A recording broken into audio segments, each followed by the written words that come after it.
Good morning, everyone. Welcome to EdTech in the Bend 2020. My name is Chad Ledoux. I'm a teacher from Sullivan, Indiana. I've been teaching STEM and science courses for the last 17 years. I also have the opportunity to be the STEM coordinator for the Chinese Education Center. That enables me to travel to China during the summer months and deliver the benefits and the message behind STEM to the teachers and students of China. These are my two boys, that's Davis and Jove. This is us actually last year during EdTech in the Bend, where we were able to bring our YouTube channel of My Dad's a Science Teacher to an audience up here. This is my beautiful wife, Erin. We love to travel. This is a picture of us in Greece. I have two wonderful stepchildren with her.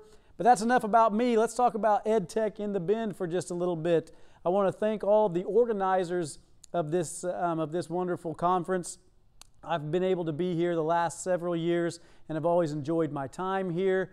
I also want to say that I'm honored to be a part of such an accomplished speaking panel, and I want to thank all of you for giving me your time this morning. My message is called Discomfort by Design, and I want to take just a couple of minutes to talk to you about how this came about. This was one of those that I didn't see coming, but it came up and I thought I had to take advantage of it. So last year, during 2019, in the fall actually of 2019, I was preparing for a conference and I got an email from my guidance counselor at my school, and it said, it was asking all the staff to please submit one photo of themselves from high school and also one piece of advice that you would give your high school self.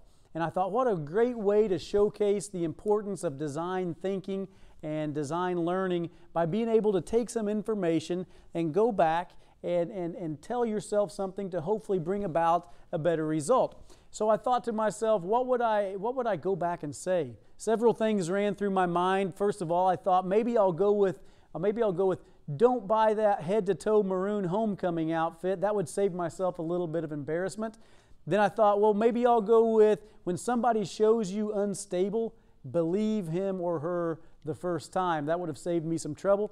And then also I could have gone with cherish every moment because time and life are precious. And all three of those would have benefited me, got me through a struggle at some point in my life.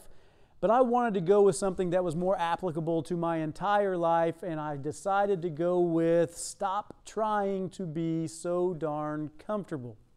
You see, as a child, I had some undiagnosed anxieties. I wanted to always stay in my comfort zone, and I never wanted to do anything that made me feel anxiety or that made me feel like I could possibly fail. And unfortunately, I think that we have a lot of students these days who are also trying to stay in their comfort zone because they've never seen the benefits of working through a struggle. That's how Discomfort by Design was born. Before we move ahead to anything else, please understand that I am a teacher. I'm in the trenches with you guys every single day.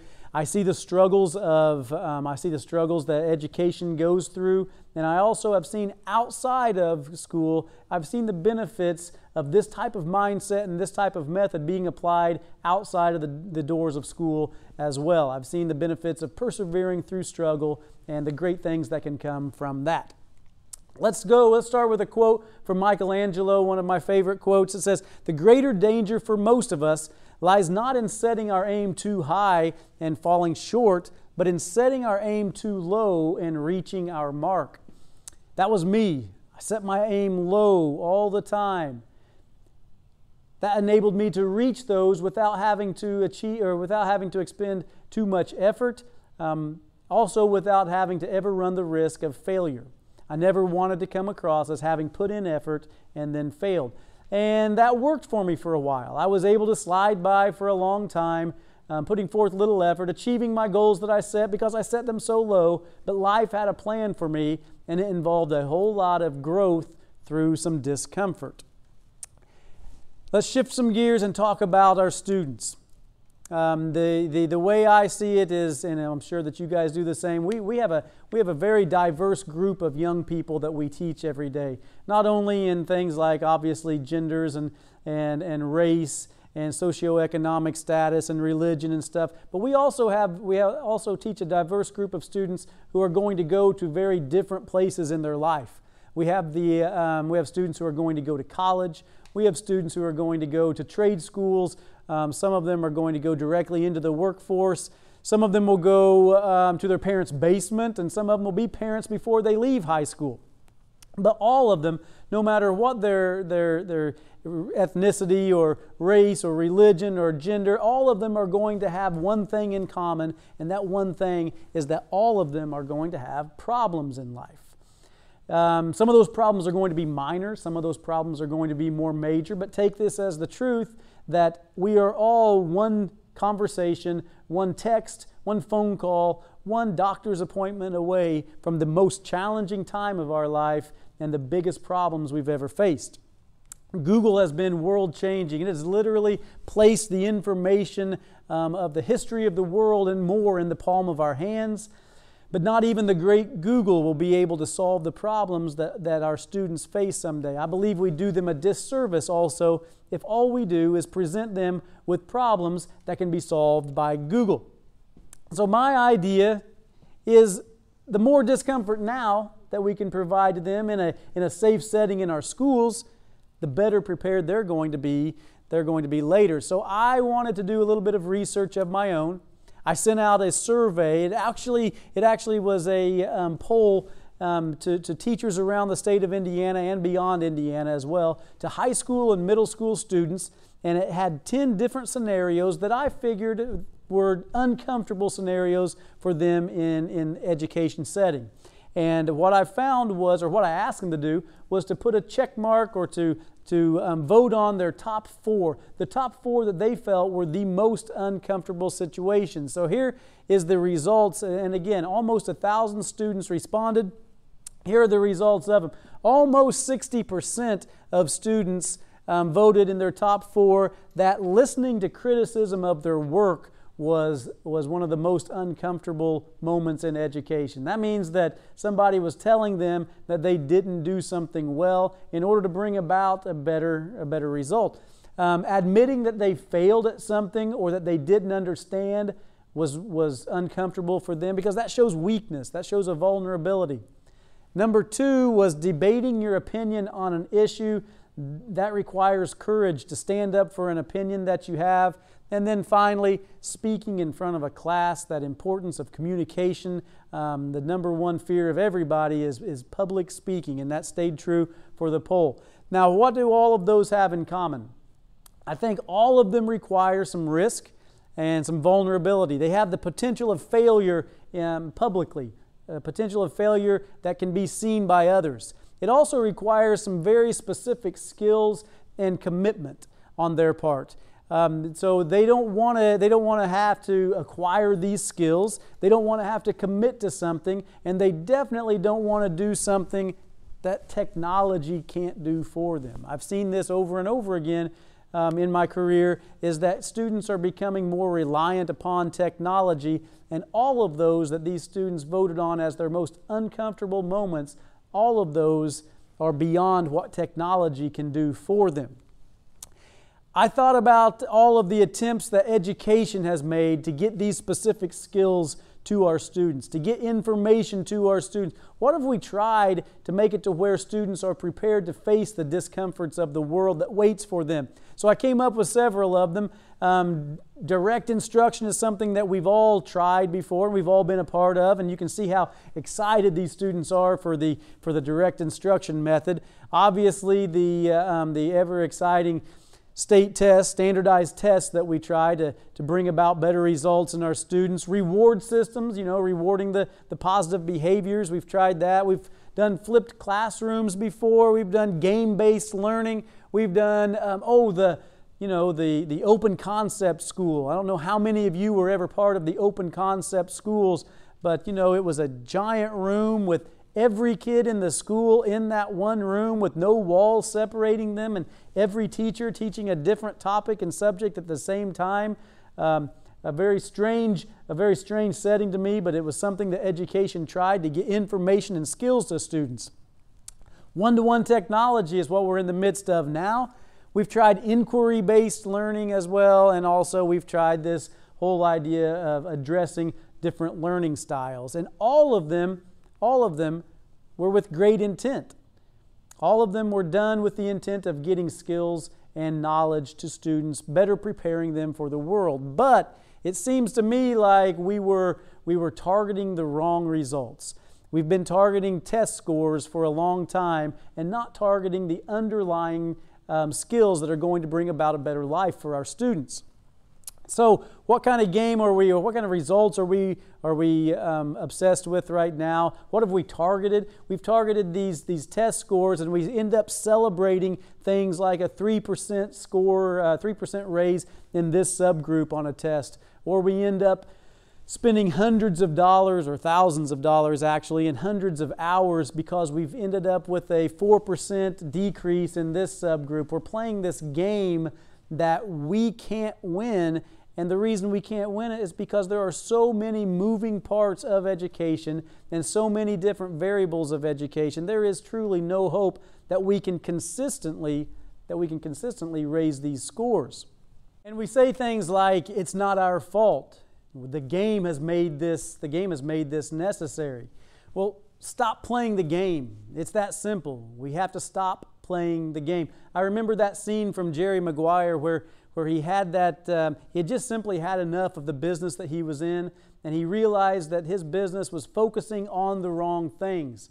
And he wanted to step back, step out, and refocus his attention on the things that mattered. And when he did that, he realized that he was getting the results that he initially wanted by stepping back and refocusing on the things that really mattered. So what happens, and what are the characteristics of those of us in education who are in an industry where we focus on results? Here's what I think is happening with a lot of us in education. We get this unhealthy fear because of these results. It causes things like anxiety, and it causes things like dishonesty, and students might even cheat because of this kind of pressure that they have. We get burned out. There becomes this overwhelmed sense of trying to reach these results all the time. And then we also end up, unfortunately, we've had great teachers who try to play this game, and they end up quitting. Who am I talking about here? Well, these kind of characteristics are in our students. These kind of characteristics are in our teachers, and these kind of characteristics are also in our administration. And these will continue to be the results. These will continue to be characteristics of us in this industry until we begin refocusing our attention onto the results that matter. How do we do this? I like the saying of, give a man a fish and you feed him for the day. Teach a man to fish and you feed him for a lifetime. You see, I think that education and Google and some technology has provided a whole lot of fish, and I think that we haven't gone about teaching our students how to fish. How do we do this? We make them better problem solvers. We teach them to approach each challenge with a problem-solving technique in which can bring about better results. The best way that I've seen this is through something called design learning. Design discomfort in your students. Here's how we're going to do it. And this is going to be a model that I use for my 8th graders.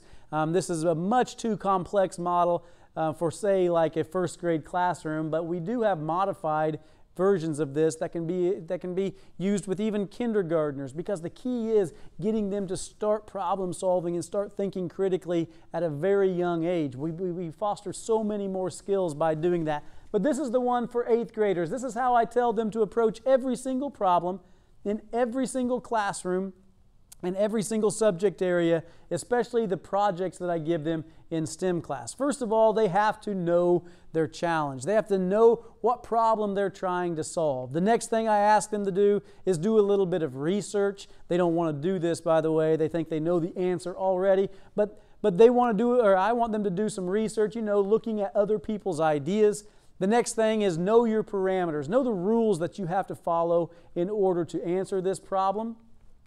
The next one is come up with your own ideas. This is brainstorming. Students don't want to brainstorm. Again, why? Because they think they already know the answer, right? They just want to go about trying it. They don't want to brainstorm. Now they have to design their own solution next. After they've brainstormed, after they've come up with ideas, use those ideas to design the one thing that you are actually going to try to meet this problem or to solve this, or to meet this challenge or to solve this problem. And then next thing is take your first attempt. Try it out. See what happens. Test it. See if you were successful.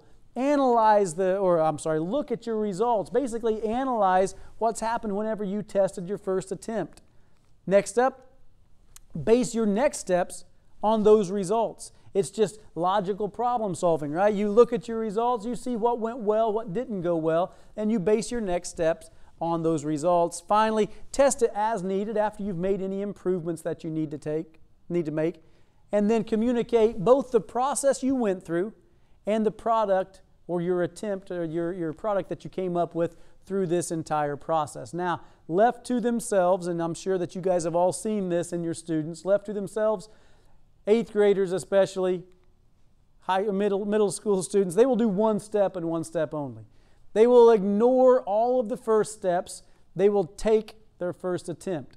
That leaves them taking a first attempt without basing it on any knowledge, without basing it on any thought process, just simply taking that attempt. They also, once they've taken that attempt, they don't want to do anything afterward. If it works, great. If it doesn't, whatever. I made my attempt. I'm moving on to the next thing. If you or I were to apply some of these, just some of these methods in our daily life, I think that we would all find that we were better problem solvers. We were able to address issues in our life in a more efficient way. Let's think about just a few of these. First of all, research to gain knowledge from others. If we just simply looked for other people that have gone through some situations similar to the challenges that we're facing right now and spoke to them, got information from them, I believe we would find ourselves solving problems better than we are right now. What if we knew our parameters? You know, like knowing how much money you have to solve the issue, how much time you have, how many materials you have, what are your resources, what are your abilities? All of those should be in your parameters. You need to know those before you go about solving a problem. Look at your results, right? Once you try something, once you've attempted to solve a problem, look at what's going right and look at what's not going so well. And then finally, base your next steps on those results. Folks, this is just simple problem solving, logical problem solving, but we ignore these. If we were to base all of our steps on the results that we had just analyzed, we would have so much more luck in solving problems, so much more success in solving our problems. If you don't base your next steps on your results that you just analyzed, we run that risk of falling into that cycle of making the same mistakes over and over again. And that's something that we do not want our students to do in class or in life. Can this be done with all ages? Yes. Can this be done with all subjects? Yes. Obviously, again, we're going to modify the process for our younger students, but I think it can be done. I'll throw a math problem up here, and we'll talk about how you can apply this process to something like a simple math problem. Now, that's not a simple math problem. That brings about some discomfort, me looking at that. I don't know about you, but we'll deal with one a little easier, maybe a little more elementary problem here. How about this? How about this problem? Can we approach this with a design learning process? Can we go about using the design process to solve this problem? And does it give us any better results than just assigning these problems like we do right now? Here's the way that I would have them do this. I would have them say, first, I want you to identify your problem. Just from this little problem right here, we're going to do some steps through the design process to solve it. Define your problem. I want them to be able to look at this and realize that this is a 3-digit addition problem in which they're going to have to find the sum to it. The next thing, show an example of a similar challenge. I want them to be able to look through their book, maybe look online, but find an example problem that's been worked already so that they can look at somebody else's attempts and they can base their attempts on some other information that somebody else has already tried. What are your ideas on how to solve this? This is great because you get to see the thought process of a student. What exactly are they going to do to try to solve this problem? Next up, attempt to solve the problem. Actually do it. Here's where you actually see the results of their research and their thought process. This is where they actually try to solve the problem. test it to see if that's right. We all know how to solve or to test an addition problem, so we can teach our students how to test that. Now the next one's very unique here. Do you have a more unique way of solving this problem? We give students problems all the time, and we teach them one method on how to do that, and we never take into account that they may have a different way or a more unique way to try to solve one of these problems that gets the same result. So ask them if they have any of that, and then finally ask them to communicate not only the process they went through, but also the product that they got. Now my question is this, is how many of these problems right there do we give our students for homework? Do we give them 20, sometimes 30 of these things to do in a night?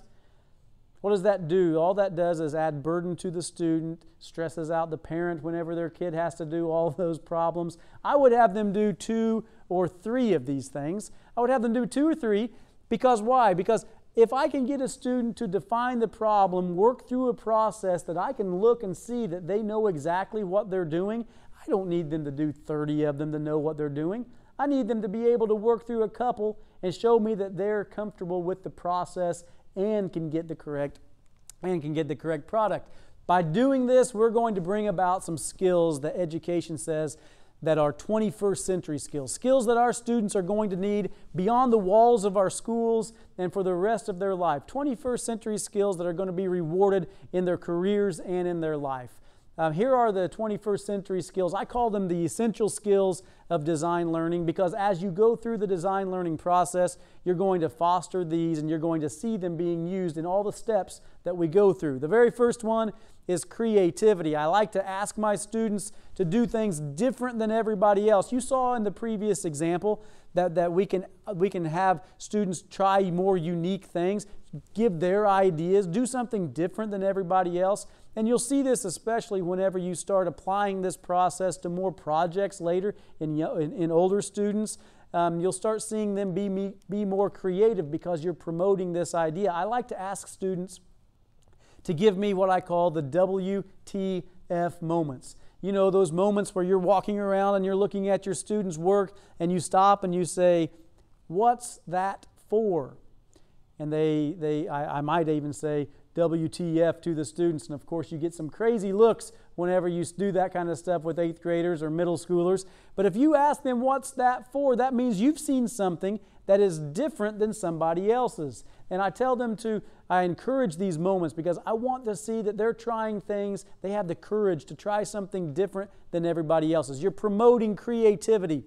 The next one that I like to talk about is something that is infused throughout the entire design learning process, and that is critical thinking.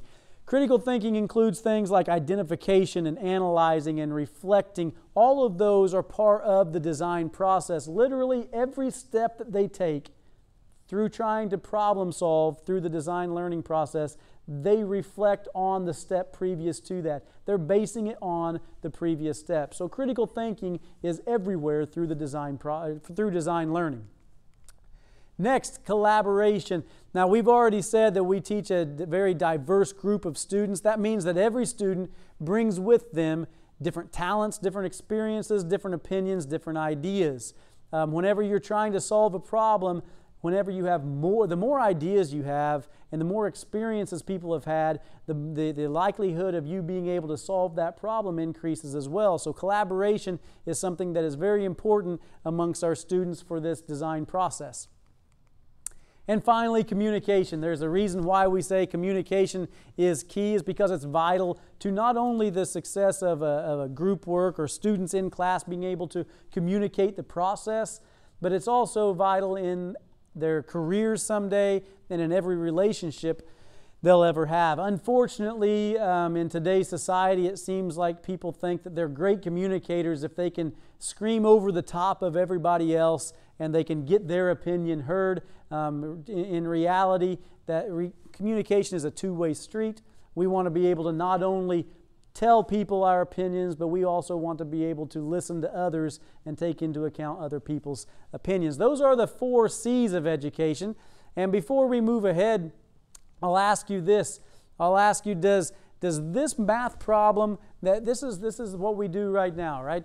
Does this math problem promote those 4 C's? Is there any creativity in that? Are you asking your students to communicate through that process at all? Is there any collaboration going on, and is there any critical thinking going on in that problem? I think our answer is no. Whereas something like this, the C's, the essential C's of education, or the essential C's of design learning, are present throughout that. So my question is, if we're placing such a premium on those 21st century skills, why are we not doing a process that promotes all of them? And design learning, to me, does every single one of those C's. Now, for those of you who think that think that's too logical of a process, you know, I'm more of a right brain creative thinker, and that process that I have to follow kind of boxes me in and doesn't allow my creativity to help solve problems. There's a whole new world of problems out there that can be solved using creativity. You see, what happened was technology has solved a whole lot of logical problems for us, but because of that, it's also put people on a search for meaning and self-fulfillment. So that gives rise to the right brain opportunities to help solve problems as well. So not only left brain logic can be used, but also that right creative brain can be used as well to solve problems. And that's all because technology has kind of liberated us from that daily struggle. So we get to go about trying to find creative answers to our problems that we used to face. I read a book one time by Daniel Pink named A Whole New Mind, and it was all about the way that the right brain, not only left brain, but right brain, goes about trying to solve problems in today's world. One of the examples that he gave in that book was about the candle industry. And if you think way back to when the candle was developed, basically probably what happened was that there was somebody struggling, saying things like, "I wish I could see in this dark room. I have a problem. I want to be able to see in here." So through a logical problem-solving process, somebody developed a candle. Well, that candle has developed into a $4.3 billion industry nowadays. Now, if you were to tell that to the person who developed the candle hundreds of years ago, they would probably think, wow, there are a whole lot of rooms being illuminated by these candles that we developed. And they are, but why do we buy candles nowadays? It's not because they give off light.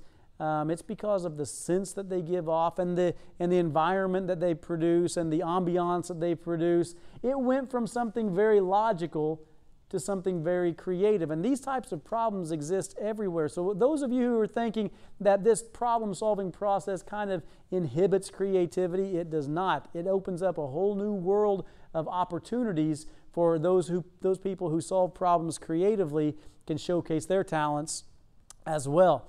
Technology has a place in this process. Now I'm going to I'm going to show my age here by saying things like back in my day.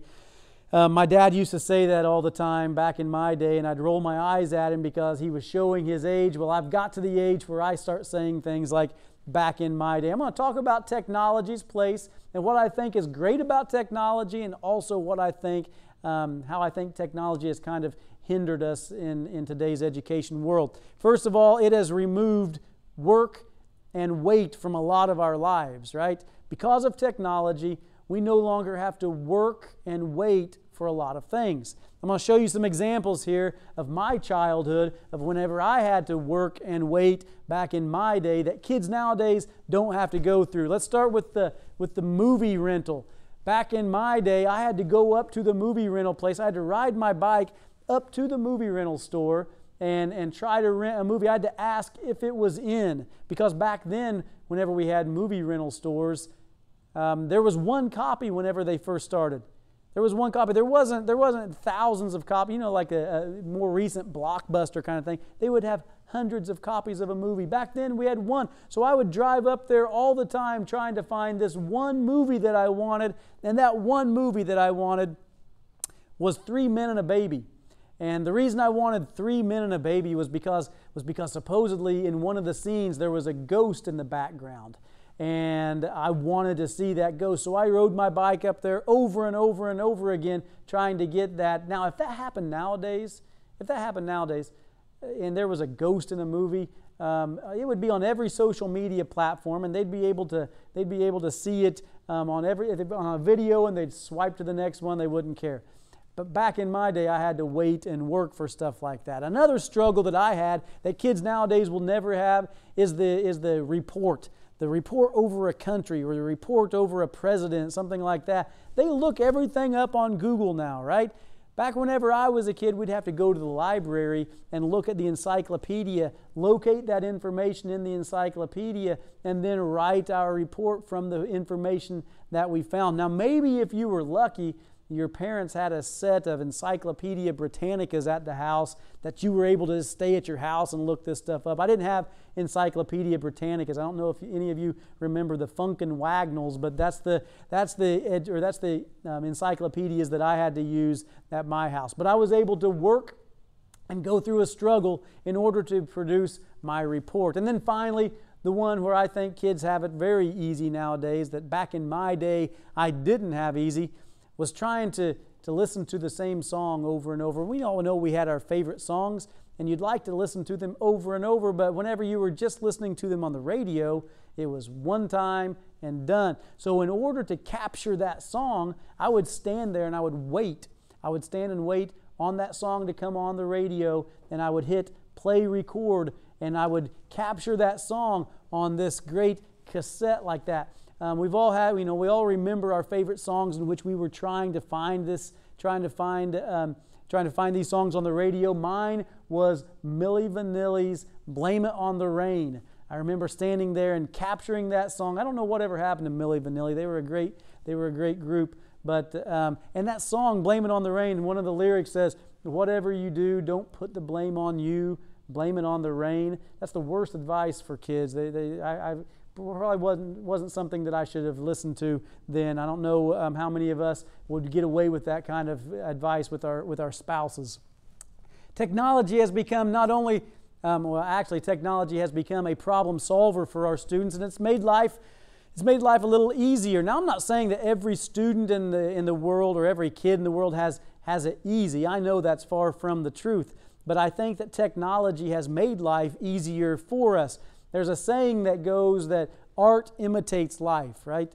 And I think it said the other way too, that life imitates art. But in this case, art imitates life fits my presentation, so that's the one I'm going with.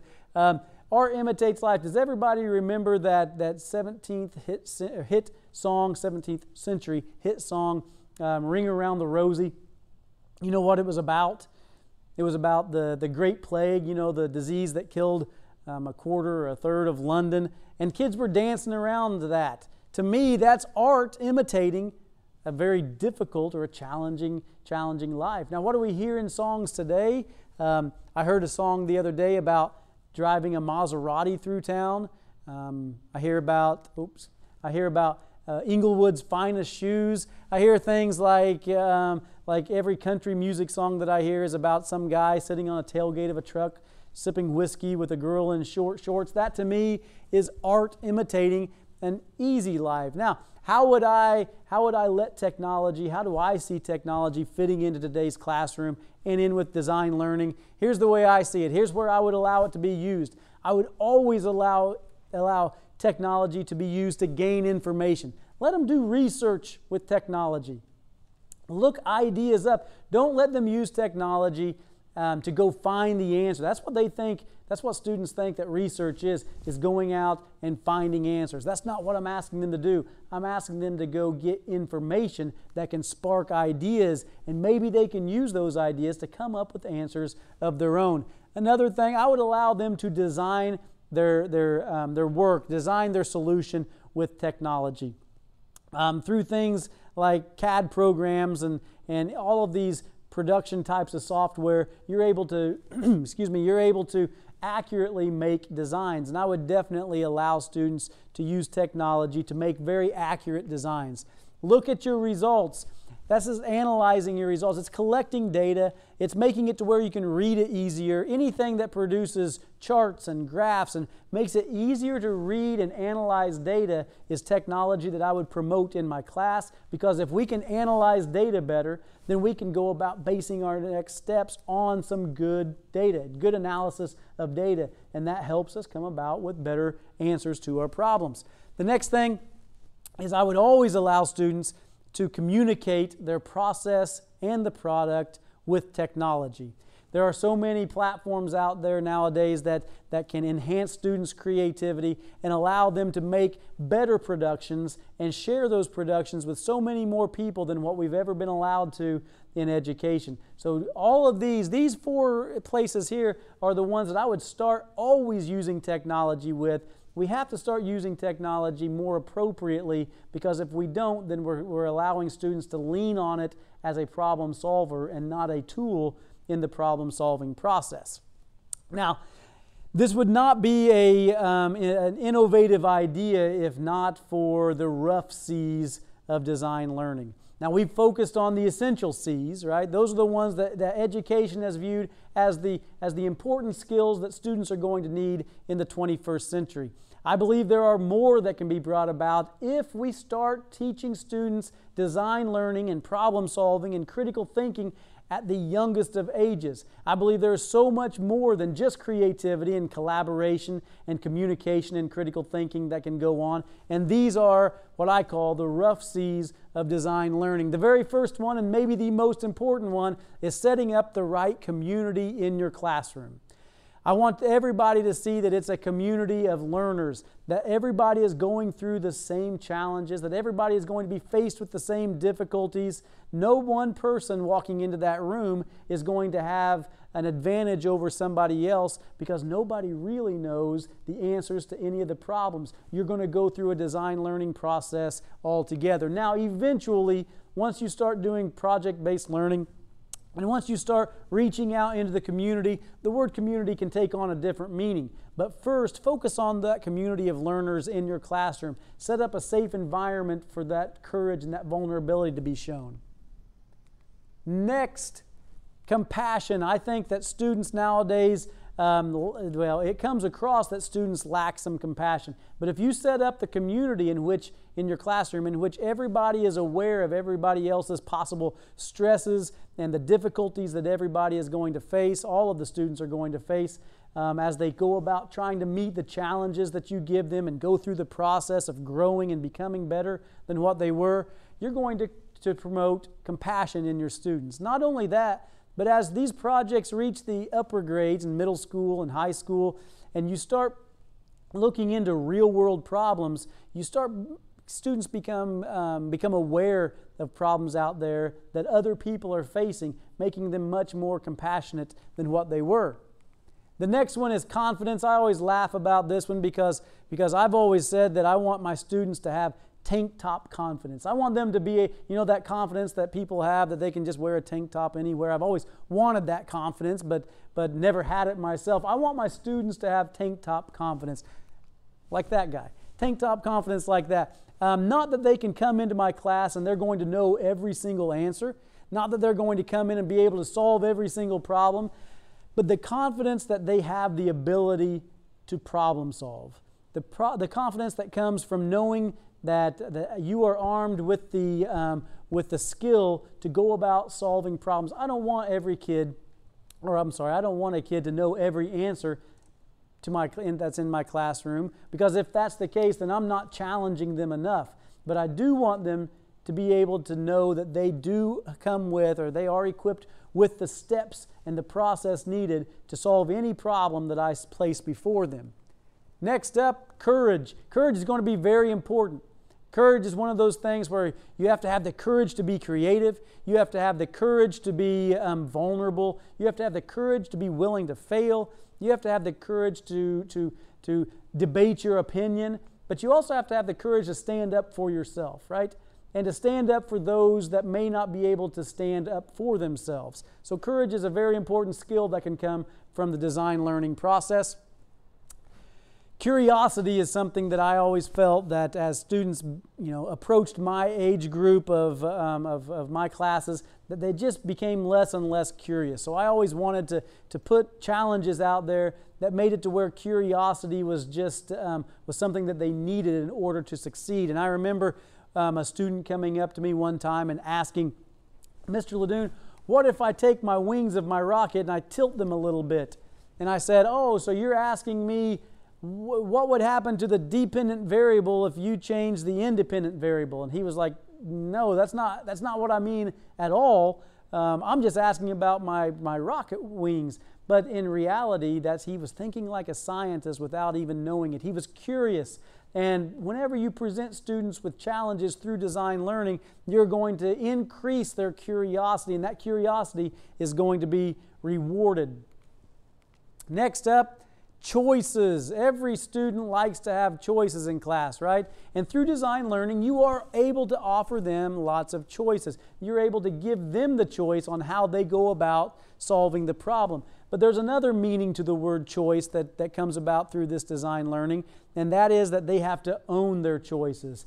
Are any of you around students nowadays who don't want to own their choices, who say things like, "That's not my fault, it's their fault," always placing the blame somewhere else? Well, whenever you give students a process to follow and they make the choices on how they go about solving the problem, they have nobody to blame but themselves. If it succeeds, they own their choices. If it does not succeed, they have to own their choices because they were the ones that went about making them. So choices is a buzzword that's used in education right now. Very important for us to offer choices, but very important for students to own their choices as well. Commitment.